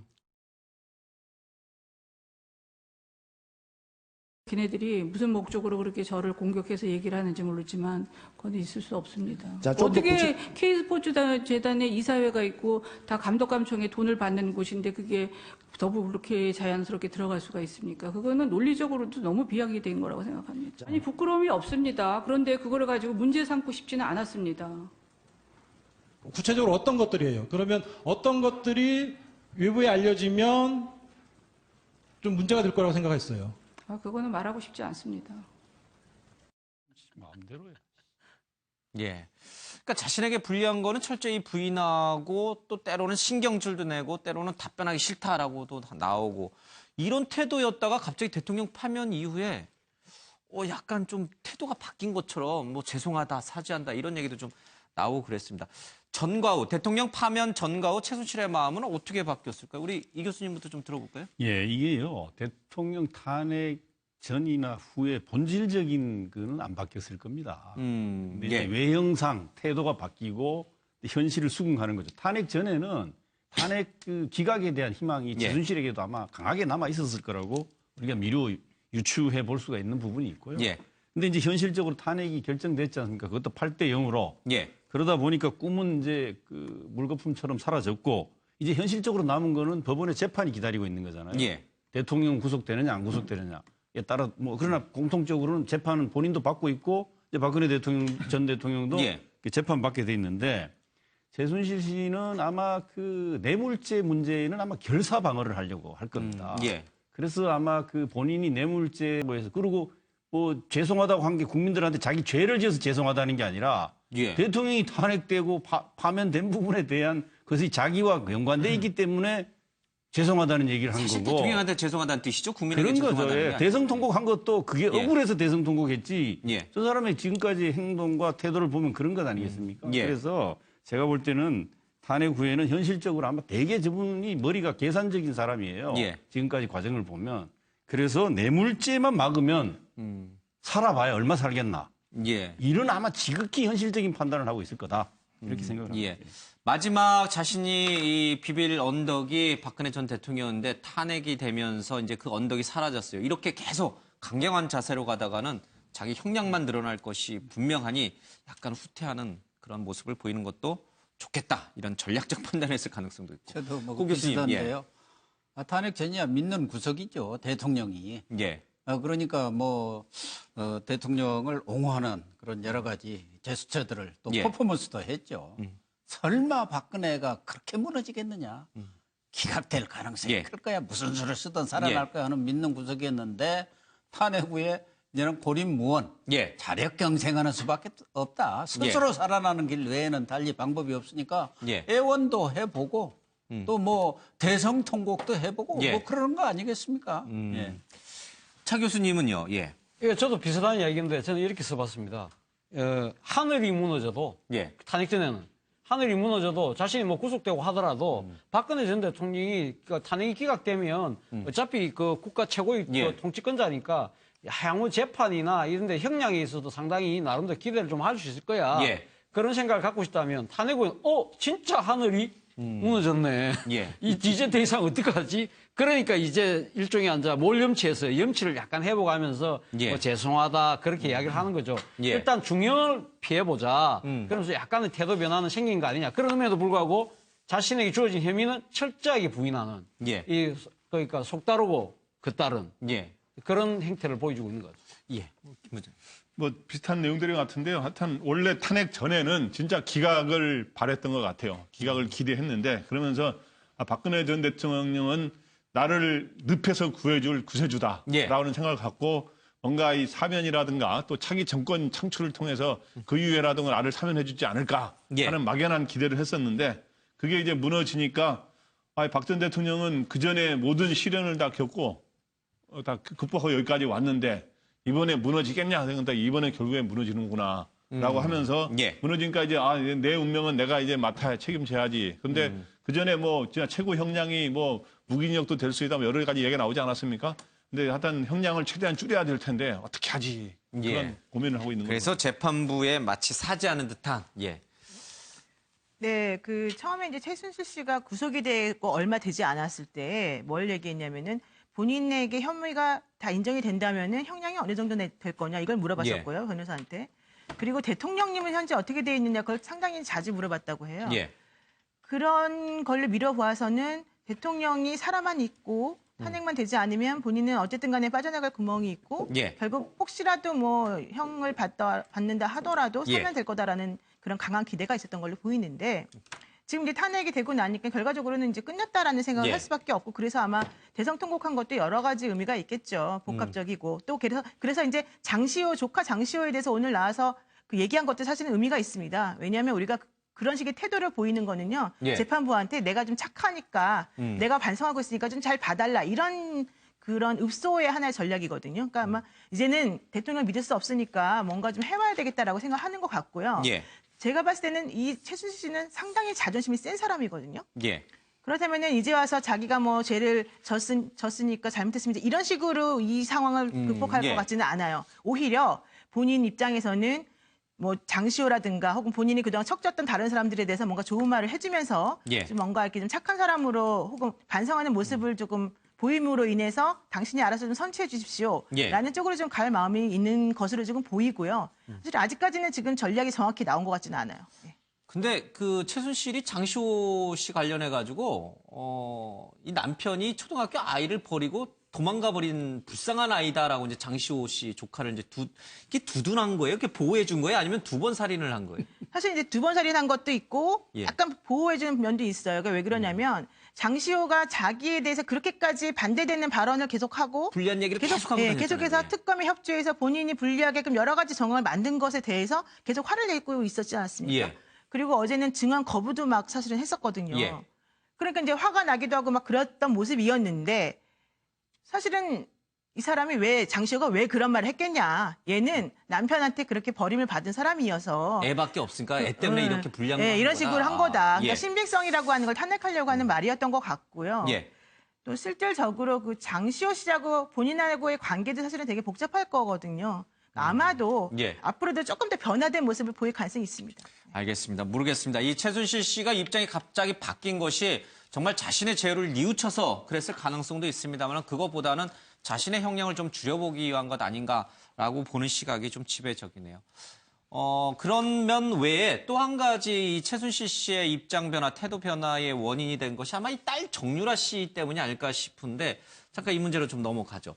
딸 정유라 씨에 대해서 덴마크 검찰이 한국으로의 강제 송환을 결정을 했어요. 그래서 공식적으로 이 입장을 좀 내놨는데 자, 정유라 씨 운명은 어떻게 될 것인가? 3일 이내에 법원에 이의 신청해서 다시 좀 반발할 것이다 이런 얘기도 좀 나오고 있습니다. 변호인 쪽에서는 매우 정치적 결정인데 한국 검찰이 정치를 이용해서 최순실을 압박하려 할 것이다 이런 얘기를 좀 하고 있고 법원 이의 신청 과정에서 6개월 정도 소요가 되니까 최종 소환 결정이 나려면은 좀 시간이 많이 걸린다. 그 사이에 정치적 망명을 할 수도 있다. 뭐 난민 신청을 고려한다 이런 얘기도 나옵니다. 최순실의 입장 태도 변화에는 분명히 국내로 강제 송환될 딸 정유라의 처지도 좀 아마 고려했을 것이다라는 시각이 좀 설득력을 얻고 있습니다. 덴마크 검찰 쪽의 얘기 또 정유라 씨 얘기 좀 듣고 이 문제 좀 짚어보겠습니다. Well, our decision in the extradition case of Yura Chung is that she is going to be extradited to South Korea, and we have looked the case through very thoroughly and found that all the conditions in the Danish extradition law is met. But of course, we have noticed that mainly in South Korea, that there have been a very large focus on this case. But our focus when in relation to the extradition request has been whether or not the condition in the extradition law has been met or not. 저는 회사 일 같은 건 아예 모르는 게 항상 보여요. 그러니까 그런 거 하시는 분이 따로 계시잖아요. 일하시는 분. 포스 이렇게 종이가 있으면 포스에 딱딱딱 붙여놓고 사인할 것만 해서 사인만 하게 하셔가지고 저는 아예 내용 안 했거든요. 그리고 처음에 제가 여기 와서 머리 시키려고 말 타지 않을래라고 해서 여기 왔는데 여기 왔는데 갑자기 박원호 전무님께서 한성비 선수 6명을 뽑아서 말을 지원을 해준다더라. 타보지 않겠냐라고 했는데 그래서 6명 지원을 하면은 그냥 타야겠다라고 생각하고 말을 탔는데 제가 중간에 이제 남편 집에 갔어요. 한국에 돌아갔어요. 예, 정유라 씨의 강제 국내 소환이 결정이 되면서 정유라 또는 최순실 쪽에서의 움직임도 분주해졌습니다. 이렇게 한국에 들어왔다가는 큰일 나니까요. 자, 정치적 망명 얘기까지 나오는데 그 이유가 의도가 뭐라고 보십니까? 아주 간단하게 생각할 수 있습니다. 정유라 개인은요, 들어오면 정유라 자체에게 쓰인 혐의 가지고는 그렇게 심각하게 아마 그 형을 살게 될 가능성이 매우 엄마가 낮습니다. 다 했다고 하니까. 근데 왜 정유라는 못 들어오게 하느냐? 저는 정유라가 사실은 최순실을 지금 버티게 하는 그 아마 그 외국에 있는 것 자체가 버티는 근거가 되고 들어오게 되면 아마 결정적인 압박 카드, 강력한 아마 압박 카드가 될 거라고 보여집니다. 더군다나 그 정유라가 많은 걸 또 알고 있지 않겠습니까? 특히 지금 뇌물죄 부분은 방어를 해야 최순실도 살고 박 전 대통령도 산다 이런 측면에서 보면 안 들어오고 정치적 망명은 받아줄지 모르겠지만 최대한 버티고 하다못해 난민 신청까지 하겠다는 거 아니겠습니까? 검토하고 있다고 하니 그런 이유가 아닌가 싶습니다. 뭐 난민은 정치적 망명은 저런 사람들 하라고 있는 게 아니거든요. 우리 김 부장님은요. 네, 간단하게 말하면 이제 뭐 어떤 방법을 통해서든 한국의 검찰의 포토라인에 서는 일은 절대 안 서겠다라고 해서 뭐 법원에 이 신청을 한다든가 정치적 만명을 신청한다든가 여러 가지 할 텐데 그럼 왜 포토라인에 안 서려고 그러냐? 바로 방금 말했지만 본인의 혐의 뭐 그런 것도 있지만 본인이 설계 될 경우에 결국엔 최순실의 모르쇠 전략에 그 자물쇠를 여는 열쇠의 역할을 할 수 있기 때문에 그렇게 되면은 어머니 최순실한테 더 많은 혐의가 세워질 수 있다고 보고 절대 피한다. 이런 전략 때문인 것 같습니다. 우리 노 변호사님은요? 저는 그냥 모정인 것 같아요. 딸이잖아요. 자기가 제일 이 세상에서 사랑하는. 그러니까 너만은 살아라.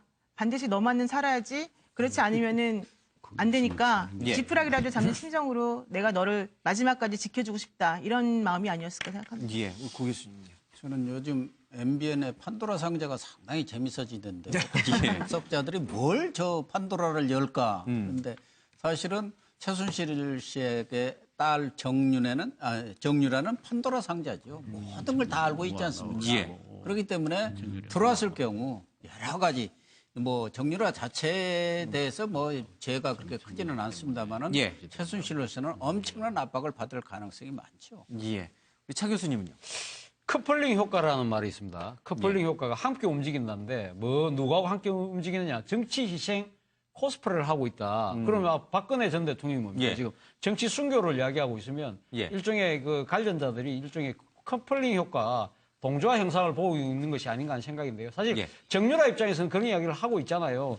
자기는 아무런 잘못이 없다. 자기가 한 것이 아니라 엄마가 한 거고 난 엄마 시킨 대로 한 것밖에 없는데 왜 내를 범죄자로 몰고 가느냐. 이거는 명백하게 자신에 대한 이 정치적 탄압이다.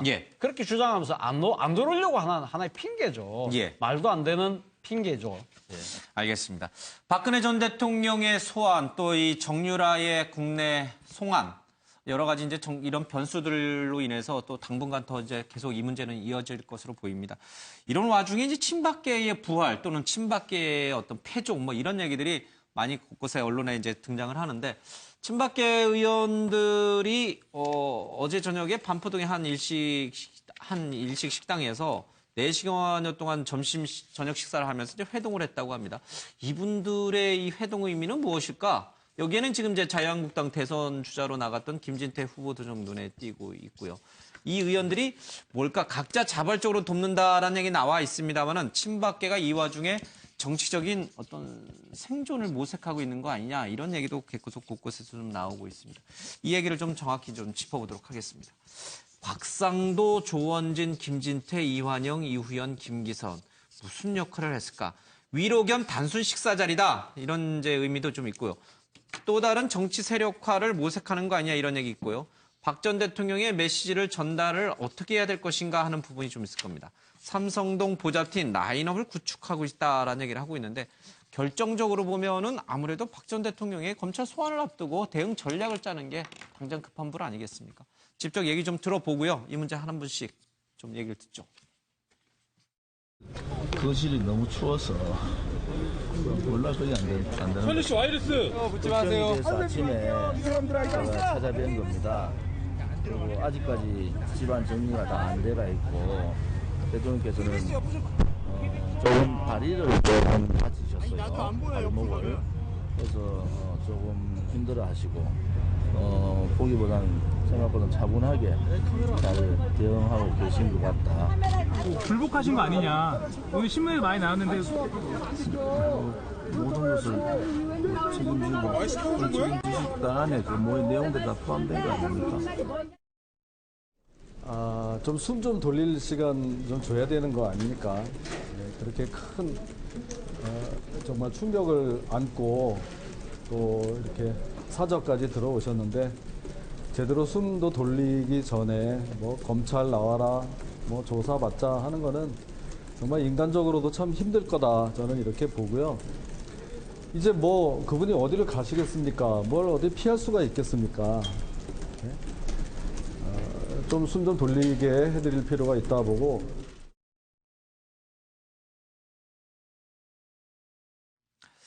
예, 지금 친박계의 움직임을 잠깐 이제 봤는데, 차 교수님, 친박계가 어제 저녁에 이렇게 회동하는 것이 어떤 의미가 있을까요? 뭐 정치인들 회동하는 거는 상당히 뭐 작게 하죠. 예. 자주 하고 하지만, 그러나 이 지금 시점도 시점이고, 누가 모였느냐. 소위 말해서 이 골수 친박이라는 분들끼리 이렇게 따로 모였다는 것 자체. 그리고 박근혜 전 대통령이 지금 사주 들어와서 이 일종의 사저 정치를 한다는 이야기가 지금 있는 상황에서 이 사람들이 모였기 때문에 상당히 아마 정치적인 의미가 담겨 있다. 저는 뭐 이분들이 모여서 딱 한마디 이야기하니까 어리다. 우리는 진짜 이 박근혜 전 대통령 때문에 지금 정치를 하고 있는 거니까 뭐 그런 의리를 강조하겠지만 아마 각자적으로는 다 정치적 셈법이 있는 거죠.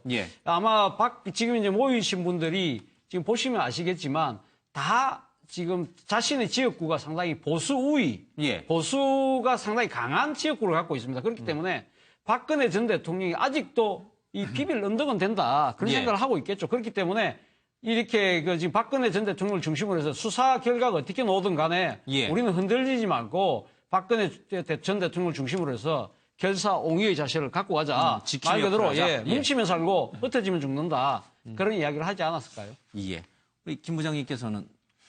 네, 저는 어저께 모인 사람들이 이제 대부분 삼성동에 지난번에 대통령 파면 당원의 삼성동 올 때 앞에 있던 의원들하고 또 추가로 몇몇 의원들 뭐 이런 사람들이 만난 건데 이제 조원진, 김진태 의원 등. 근데 저는 이제 크게 말해서 친박 중에서도 삼성동에 이제 많이 끈을 대고 있는 친박들을 삼박이라고 해야 되는데, 삼박의 어떤 정치 세력화라든가 활로를 모색하는 그런 차원의 얘기를 뭐 체계적으로 했다기보다는 운을 떼는 그런 자리였을 거로 보입니다. 그러면서 그 자리에서 당장 지금 자유한국당 대선 후보 경선이 진행 중인데, 거기에 지금 김진태 후보가 나오지 않았습니까? 거기서 이제 홍준표 지사를 이제 추격전을 벌이고 있는데, 그거를 지원하는 방안도 우리 활로의 모색에 도움이 된다라고 하는 얘기와 같이 곁들여져서 그런 얘기들을 하지 않았는가 이렇게 생각이 됩니다. 지금 이 홍준표 경남지사와 굉장히 신경전을 벌이고 있는 아이들은 가라 이 뱀장수냐 이런 얘기까지 하고 있는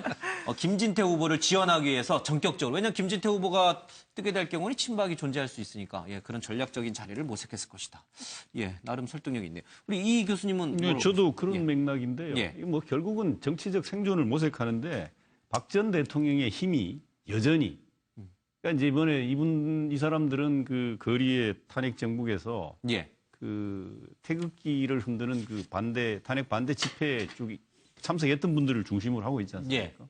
그리고 이제 그 김광덕 부장님 말씀처럼 이 김진태 그 대선 주자를 일약 벌써 홍준표 그 지사하고 한국당 내 양강으로 지금 부상시켰지 않습니까?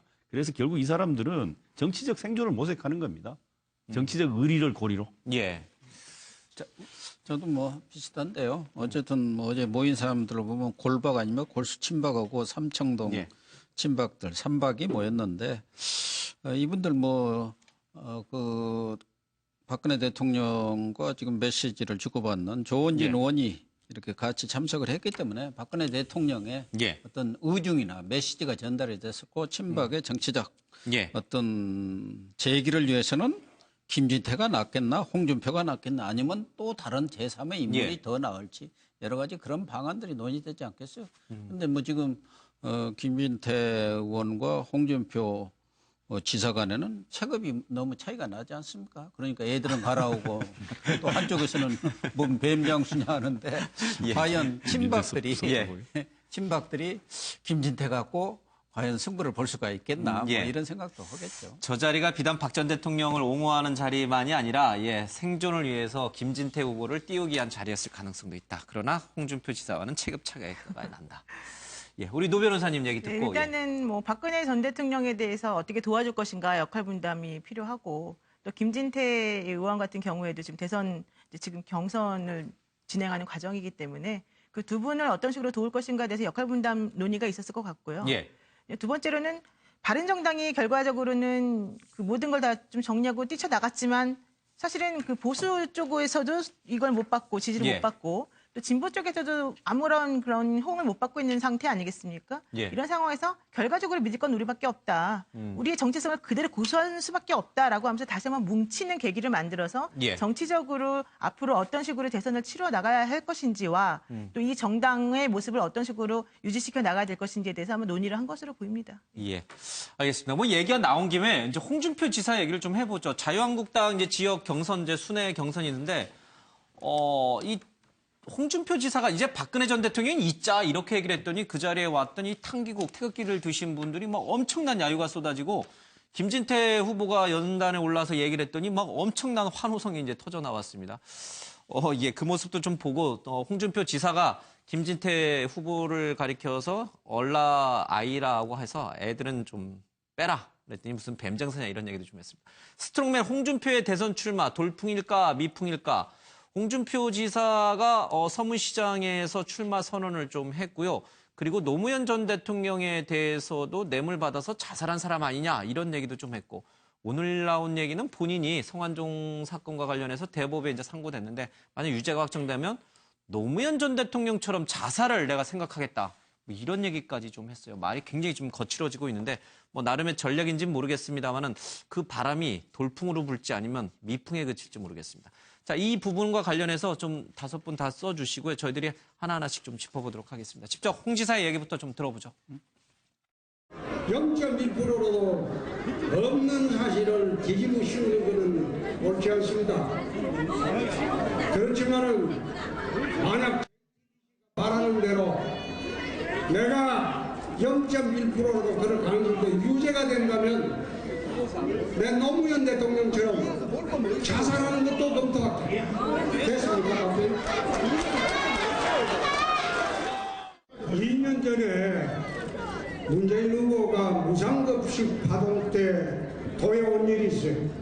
내가 25분 이야기해봤는데 내용도 모르고 대책도 없고 아무 준비도 없이 왔어요. 그래서 내가 보니까 나도 당대표를 해봤는데 어떻게 당대표가 분쟁 지역에 가면서 대책 없이 가느냐? 무슨 대책을 갖고 왔냐? 우리가 대책 없이. 그래서 쇼는 하는 게 아니다. 그래서 내가 그 예를 들어서 문 대표하고 만약 본선에서 붙으면 10분 안에 제압할 수 있다. 국민들을 이제는 탄핵의 미로에서 벗어나게 해서 박근혜 머릿속에 지우고. 홍 지사님, 박근혜를 머릿속에서 지우려면 출정식 장소부터 바꾸고 나서 하시는 게 어떨까요? 대구 서문시장이 왜 박근혜 시장이고? 이거 참나 의의가 없는 소리 하고 있네. 내가 그 친구하고 무슨 말상대가 되노? 앞으로 아들 이야기는 하지 마라. 괜히 아들 이야기 해갖고 열받게 하지 마. 뭐 애들은 가라고 하면은 무슨 뱀 장사입니까? 예? 그런 식으로 하면은 그럼 저는 도대체 그분을 뭐라고 불러야 됩니까? 예, 뭐 사실 제 웃지를 말아야 되는데 웃음이 안 나올 수가 없었습니다. 어쨌든 아이들은 가라. 예. 자, 홍 지사의 이런 좀 거친 말, 또 이런 언행들이 나름대로 이 사람들의 주목을 끌기 위한 정치적인 전략이다라고 이제 많은 분들이 얘기를 해요. 근데 알면서도 홍 지사에 대해서 저희들이 지금 방송에 다루듯이 안 다룰래야 안 다룰 수 없을 정도로 이렇게 자꾸 시선을 받아요. 그러면서 지지율도 좀 많이 올라가고 있어요. 고도로, 뭐 고도도 아닙니다. 예, 너무 빤히 보이는 전략이긴 합니다만은 먹힌다고 봐야 되나요? 일단 그 한교안 그 대행이 그 불출마 선언을 하면서 낙수 효과를 가장 많이 보고 있는 게 이제 홍 지사 아닙니까? 예. 그거에 힘을 얻어서 출마 선언을 하는데 또 대구 가서 했어요. 본인이 뭐 대구에서 초중고 나왔으니까 뭐 거기 서문시장에 사는 것 갖고는 뭐라 그럴 필요는 없는데 그 내용이 정말로 제가 보기에는 저런 좀 참담한 내용을 가지고 주목을 끌고 노이즈 마케팅이죠. 이게 정치에서 흔히 하는 방법인데 저는 뭐 관심 끄는 거야 어느 정치인이든 할 수 있는 거라고 보지만 제가 볼 때는 그래도 고인이 되신 전직 대통령을 끌어들여서 그것도 한 번 지나가는 말도 아니고 3번이나 강조했는 거 아니겠습니까? 저건 정말 그 아무리 정치고 대권도 좋지만 그 이전에 인간적인 부분에 있어서 매우 아주 잘못된 행태라고 보고요. 그거 아무리 관심 끌어도요. 결국 국민들한테 거부감과 아주 저런 식으로까지 해야 되나 하는 소리를 듣게 될 거라는 사실을 이렇게 홍 지사가 좀 분명히 좀 알고 해야 될 것 같습니다. 왜냐하면 이게 아무리 관심을 끄는 것도 좋지만 그렇게 고인이 되신 전직 대통령의 그 아주 그 사실 국민들이 정말 안타깝게 생각하고 가슴 아파하는 사실을 들어가지고 자기를 설명합니까? 뭐 0.1% 가능성도 없지만 대법원에서 유죄 판결을 한다면 자기도 그런 식으로 자살을 검토하겠다. 이게 말이 아니죠. 저는 그 점을 꼭 좀 지적하고 싶습니다. 그 점은 굉장히 이제 노 전 대통령의 자살 얘기를 꺼낸 건 굉장히 부적절하다. 그러면 그 김진태 후보를 어린아이에 취급한 거는 적절한 겁니까? 그건 저 적절성을 떠나서 그거는 이제 그 한국에서 본인이 아마 미국의 트럼프가 되고 본인이 늘 주장하는 게 있습니다. 세계적 추세가 보수 극우 부분이 스트롱맨들이 강하게 있기 때문에 흉내를 저는 트럼프 흉내를 본인이 내고 있다. 이런 측면에서 볼 수 있는데 여기는 참고로 한국입니다. 미국이 아니라는. 본인이 스트롱맨이면 김진태 후보는 뭘까요? 자, 우리 노 변호사님은요? 저는 뭐 사실 다른 대안이 없고 여당 측에서 내세울 수 있을 만한 사람이 사실은 마땅히 없는 상황이다라고 좀 판단을 하고 있어요. 그렇다면 결과론적으로 뭐 유일한 대안이기 때문에 홍준표 지사가 저런 식으로 좀 강력히 더 나오는 게 아닌가 생각이 들고요. 그런데 그럼에도 불구하고 너무 아무리 보수적인 색채를 띤 분들이라 하더라도 유권자들 입장에서는 저런 식으로 행동하시는 것을 반드시 좋게는 안 볼 것 같거든요. 또 표하고도 반드시 연결된다고 보지도 않아요. 그래서 오히려 유일한 대안이니까 어쩔 수 없다라고 생각을 하지만 너무도 불안하다. 그리고 또 너무나 미약한 대안이다. 이렇게 아마 속으로 좀 속상해들 하지 않으실까 생각합니다. 알겠습니다. 문재인과 1대1 토론하면 10분 만에 제압이 가능하다. 탄핵 광풍으로 좌파 시대가 재현될 수 있으니 노무현 이 길을 막자. 이런 얘기를 하고 있습니다만은 윤호중 더민주 의원 얘기는 스트롱맨이 아니고 기업에다 빨대 꽂은, 그러니까 쉽게 말하면 성완종 회장, 이제 경남기업 전 회장의 사망 사건을 빗댄 거겠죠. 기업 빨대 꽂은 스트롱맨이다. 이런 얘기를 하고 있고 대법원은 아직 판결이 남아 있고 정작 이 보수 층이라고 해야 될까요? 예, 태극기를 든 분들은 홍준표 지사를 미는 게 아니라 지금 김진태 후보를 밀고 있단 말이에요. 아까 화면에서도 봤습니다만 뜻대로 잘 가기가 쉽지는 않아 보여요. 예. 홍준표 지사는 태극기 세력과는 지금 절연을 마음속으로 결정한 겁니다. 저는 예. 홍준표 지사가 이번 대선에서 전에 통진당 이정희 예. 대표 있었죠. 이정희 플러스 이정희 효과 정도 역할을 하지 않겠느냐. 아시다시피 지난 대선 때 문재인, 박근혜, 이정희 세 분이 TV 토론 때 나는 박근혜 당신을 떨어뜨리기 위해 나왔다 했는데 마이너스 효과를 보였어요. 마이너스. 그런데 아마 이번 대선에서 토론이 한다면은 홍준표 지사의 내공이 만만치 않고 정치적 경력이라고 한다면 선전수전 공중전까지 다 겪은 분이시기 때문에 문재인 대표한테 상당한 타격을 줄 수 있을 것이다. 그래서 이정희 효과의 플러스, 이정희 효과의 마이너스, 지난 선거에는 마이너스 그런 역할을 하리라고 보고 지금 이미 홍준표 지사는 박근혜 대통령이 있자. 또 박근혜 4년 DJ 노보다도 더 힘들었다. 이것은 이미 친박은 김진태로 가는 것이고 꼴박이죠, 골박. 골통 친박들은 골이 가는 거기 때문에 지금 한국당 내에도 중도 세력이라든가 이런 분들이 있고 또 하나는 바른정당을 지금 겨냥해서 그런 말씀을 지금 지속적으로 하고 있는 것이죠. 지금 이오는 게 아니고 별거하는 것이기 때문에 보수 대연합을 하려면 해야만이 그나마 본인이 말하자면 살 수도 있고 경우에 따라서는 대선 이후 현실적으로 야권이 지금 구여권이 집권을 하리라고 정권을 재창출할 가능성은 적기 때문에 그 이후까지 내다본다면은 보수 대연합을 통해서 자기가 대선 이후에도 주도권을 쥐고 대선 이후에 하나의 보수 쪽의 아이콘으로 쓰려고 하는 그런 전략이라고. 뜻대로 잘 되실지는 모르겠습니다. 어쨌든 그런 전략을 쓰고 있다. 네, 그래서 홍준표 지사의 대선 전략은 문재인 전 대표에 뭔가 맞서야 뭔가 가능성이 있는 거 아닙니까? 그러려면 친박, 비박 관계없이 보수 연합 후보가 제가 돼야 된다라고 하는 전략적 목표를 정했어요. 그래서 최근까지만 해도 친박에 대해서 굉장히 손짓하는 발언들을 많이 해왔어요. 예를 들어서 며칠 전에 삼성동에 방문한 그 인사들의 논란이 있자 그 찾아가는 거 인간적으로 그거 좋은 거 아니냐 이런 이야기라든가 그다음에 헌재 결정 같은 경우는 여론재판 느낌이 있다. 비록 받아들여야 되지만 이렇게 하면서 뭔가 친박에 뭔가 이 러브콜을 하는 분위기였는데 김진태 후보가 갑자기 나왔단 말이에요. 그러면서 어저께부터는 박근혜 전 대통령 지우기에 나서야 된다. 이렇게 하고 자기는 또 박근혜 4년 동안 오히려 DJ 노무현 정부 때보다 더 내가 힘든 시절을 보냈다 나는. 예를 들어서 자기 이제 그 송환종 리스트 사건을 이야기하는 거죠. 그렇게 하면서 이제 지금 현재는 친박에 약간 손짓을 하다가 약간 이제 다시 친박과 거리두기 하는 쪽으로 약간 이전을 하고 있어요. 그러면서도 두 세력을 다 끌어안아야 가 되기 때문에 어떻게 다 같이 끌어안을까 이런 딜레마에 지금 봉착해 있는 그런 상황으로 보입니다. 저는 홍준표 오늘 경남지사가 노무현 대통령 이야기를 끄집어낸 이유는 다분히 좀 전략적인 측면도 있다는 생각이 듭니다. 노무현 전 대통령을 그러니까 통해서, 노무현 대통령을 이용해서 박근혜 전 대통령을 제압한다는 건데요. 왜 이런 이야기가 나오냐면 사실 지금 김진태 의원이 지금 다소 뜬금없다 싶을 정도로 지금 놓았던 이유가 뭘까요? 한교안 대통령 권한대행이 출마를 안 함으로써 지금 박근혜 전 대통령의 정치적 가치를 갖고 있는 사람이 후보로 나설 수가 없는 상황이 된다. 그렇다고 한다면 자유한국당이 말 그대로 지금 홍준표 경남지사가 후보가 돼서 설사 대선에서 실패한다 하더라도 그 이후에 향후 재편되는 과정에서 주도권을 빼앗길 수가 있다는 거죠. 그렇기 때문에 거기에 대한 대항마로 김진태 의원을 내세운 거고 결국 두 사람의 싸움 자체는 박근혜 지키기냐 박근혜 지우기냐의 싸움이 될 수밖에 없다는 거 아니겠어요? 그렇다고 한다면 결국 홍준표 경남지사는 김진태 의원과 싸우는 것이 아니라 박근혜 전 대통령과 싸워야 되는 거죠. 그렇다고 한다면 박근혜 전 대통령을 제압할 수 있는 사람은 누구냐?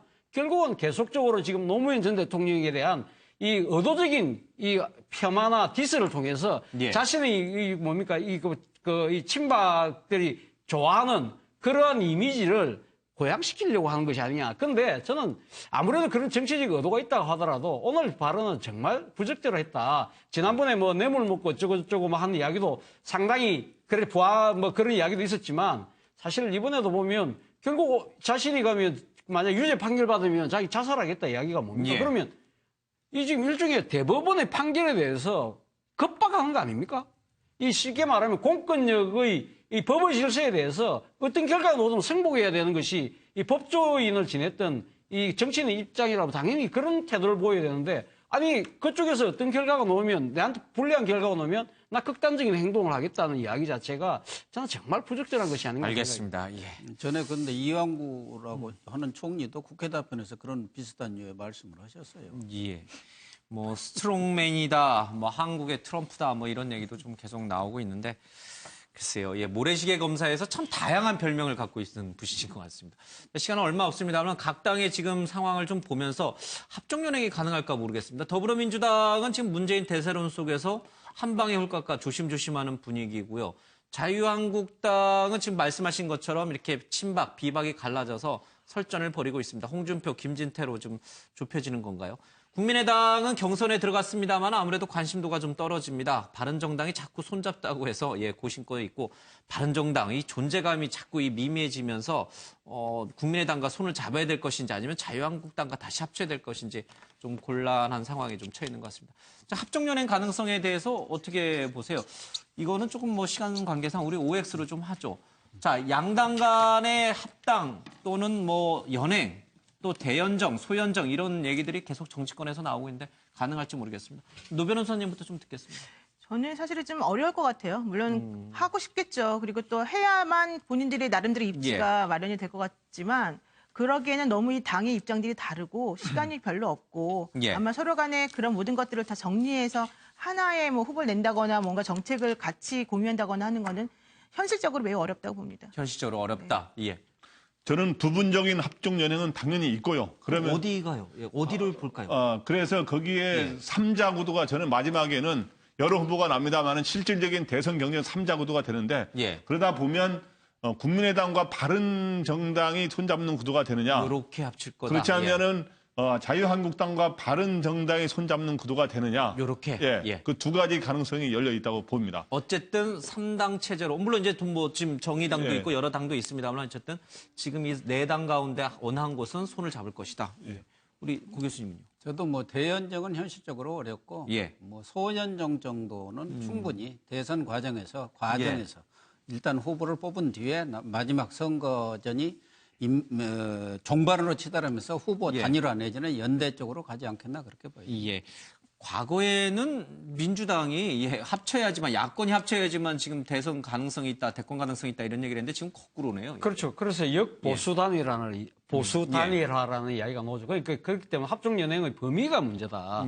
그러니까 만약 국민의당하고 바른정당하고 정도만 합종 연행을 할 것이냐, 아니면 그 넘어서 예를 들면 뭐 안철수 국민의당 대표가 후보가 이야기하듯이 문재인 대 안철수의 구도가 되려고 하면 이 문재인 후보를 제외한 나머지 후보들은 다 하나 쪽으로 뭉쳐야 되잖아요. 그렇게 된다고 한다면 자유한국당에서 후보를 낸다고 한다면 그까지도 포함하는 것이냐. 그 부분에서는 뭐 국민의당 내에서도 설람설레가 있지만 어떤 식으로든 아마 연행은 있을 것이다. 네, 저는 뭐 현재 흐름 속에서 그 민주당은 아마 후보를 확정적으로 낼 것이고 나머지 세 당 문제인데 저는 두 가지 가능성이 다 있다고 봅니다. 그러니까 바른당이 예를 들면 국민의당과 후보 단일화할 가능성은 매우 높고요, 현실적으로.